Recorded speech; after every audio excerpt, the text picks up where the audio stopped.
कि फिल्म को लेकर 4 प्रोड्यूसर्स को नोटिस जारी कर दिया गया है, लेकिन इस वक्त जो खबर है वो पाकिस्तान से है। पाकिस्तान के सूबे सिंध में 2 लड़कियों को अगवा करने और जबरन इस्लाम कबूल कराने के मामले में उस वक्त नया मोड़ आया जब अदालत में दोनों लड़कियों ने कहा कि उनकी उम्र 18 और 20 साल है। अदालत ने दोनों लड़कियों को डिप्टी कमिश्नर के हवाले कर दिया है। इस मामले की अगली समाअत 2 अप्रैल को होगी। पाकिस्तान के सूबे सिंध में 2 हिंदू लड़कियों को अगवा करने और फिर जबरन इस्लाम कबूल करवाने के मामले में तब नया मोड़ आ गया जब मंगल के रोज इस्लामाबाद हाई कोर्ट में दोनों लड़कियों ने कह दिया कि उनकी उम्र 18 और 20 साल है और उन्होंने अपनी मर्जी से इस्लाम कबूल किया है। आप खुद सुनिए कि मीडिया के पूछने पर दोनों लड़कियां क्या कह रही हैं। वहीं लड़कियां कम बोल रही हैं और वकील लड़कियों की नुमाइंदगी करने में कुछ ज्यादा ही दिलचस्पी दिखा रहे हैं। एज आपकी 20 साल है, कितनी साल है? 20 साल है। 20 साल है, आपकी 18 साल है। इसकी आपका नाम क्या है? आशिया।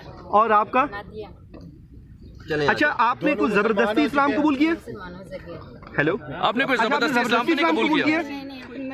अपनी मर्जी से मुसलमान हुई है।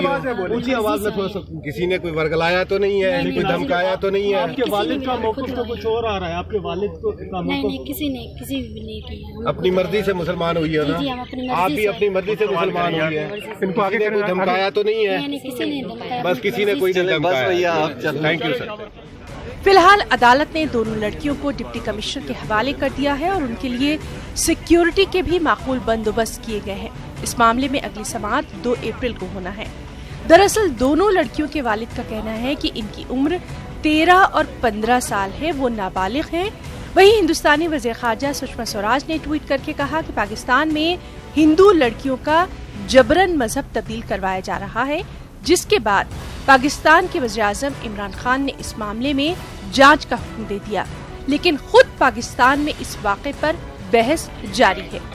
कहा जा रहा है कि इस्लाम कबूल करने के बाद लड़कियां सिर्फ बीवी बनती हैं, बेटी या बहन क्यों नहीं। वहीं पाकिस्तान की कई तंजीमें इस वाक़े के खिलाफ एहतजाज करती नजर आ रही हैं। साथ ही कसूरवारों को सजा देने की मांग भी जोर पकड़ती जा रही है। वाज़ेह रहे कि अभी तक इस मामले में 2 लोगों को गिरफ्तार किया जा चुका है। हुआ है 21 तारीख को 365B का, और ये नॉमिनेट है इसमें 3 लड़के। एक का नाम है अपना सफदर, और दूसरे का नाम है बरकत अली, और तीसरे का नाम है अमन शाह। 365B का मुकदमा है, अगवा का मुकदमा है, और अपना ये अगवा करके लेके गए, ये उसका फिरादी का ये बयान है। अभी लड़कियाँ इधर पेश हुई हैं, आपने भी देखा, हमने भी देखा, लड़कियाँ भी बयान दे रही हैं कि हम खुद आई हैं। अभी इधर कमिश्नर साहब के हवाले किए हैं जज साहब ने अगली पेशी तक। खुद पाकिस्तान में भी कई गोशों से ये आवाजें उठ रही हैं कि दोनों लड़कियों को उनके वालिद के हवाले कर दिया जाए। अब देखना ये है कि समाअत और जांच की तकमील के बाद ये मामला रुख क्या इख्तियार करता है। Bureau report, news 18 Urdu. Aurangabad के घाटी दवाखाने में मदरसा राबिया बसीरिया लिलबनात की 60 से ज्यादा तालिबात फूड पॉइजनिंग की शिकार हो गई। तालिबात को बेहोशी के आलम में घाटी दवाखाने में दाखिल कराया गया।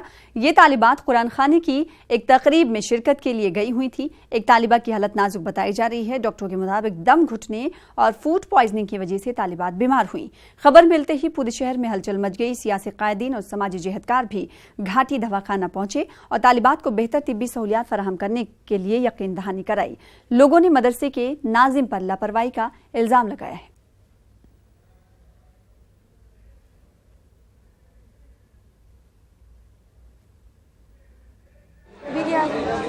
कब खाए थे? अभी खा के आए। तो कितने बच्चों की तबीयत खराब हुई? सबकी हो गई, क्यों सबकी तबीयत खराब हुई? 60-70 बच्चे हैं ना। ये बच्चे उल्टा कर रहे थे और कोई बच्चे बेहोश के आलम में भी आए थे। 70 से 80 बच्चे यहाँ पर जो है तो एडमिट हुए, जिनकी कंडीशन जो है तो 10 से 15 बच्चों की बेहोश की आलम में भी थी और कुछ बच्चों को खाया हुए, कुछ बच्चे बेसुध हुए, कुछ बच्चों को चक्कर आ रही। यानी इस कदर यानी हम जितने यहाँ लोग थे सबके आंसू निकल गए साहब। कुछ बच्चों को सांस लेने में इतनी तकलीफ है इतनी तकलीफ है कि हॉस्पिटल में भी उतनी ऑक्सीजन है नहीं, बच्चों को ऑक्सीजन की कमी हो रही। कहाँ से बच्चों को उतनी ऑक्सीजन यहाँ मुहैया करेंगे, कौन करेंगे? कम से कम 30 से 35 बच्चियाँ यहाँ पे है। कुछ बच्चियों को नीचे ले जाया गया ताकि खुली हवा में वो सांस ले सके। सलाइन और ऑक्सीजन लगे हैं, सांस लेने में उनको थोड़ी तकलीफ हो रही है। बाकी सब बच्चे अच्छे हैं। सब एक इमरजेंसी वार्ड जो है हमारा, उसमें नीचे बच्चों की व्यवस्था की गई है, जहाँ से 36 बच्चे रखे हुए हैं, और पीडियाट्रिक के वार्ड में 31 बच्चे रखे हैं। और सब दोनों जगह पे इमरजेंसी जो भी हमारे रिजर्व फोर्स है वो लगाया गया है, जिसमें नर्सेस, क्लास 4 हमारे वर्कर्स और डॉक्टर्स सब है। मैं समझता हूँ, ऊपर वाले से दुआ भी करता हूँ। ये मासूम बच्चे बेचारे आज पढ़ाई करने के लिए देश के हमारे एक भावी नागरिक है। पढ़ाई के कारण जो एक अपने घर दार छोड़कर मदरसे में आए हुए, इनकी तबीयत अच्छी रहे, मैं ऊपर वाले से यही प्रार्थना करूँगा।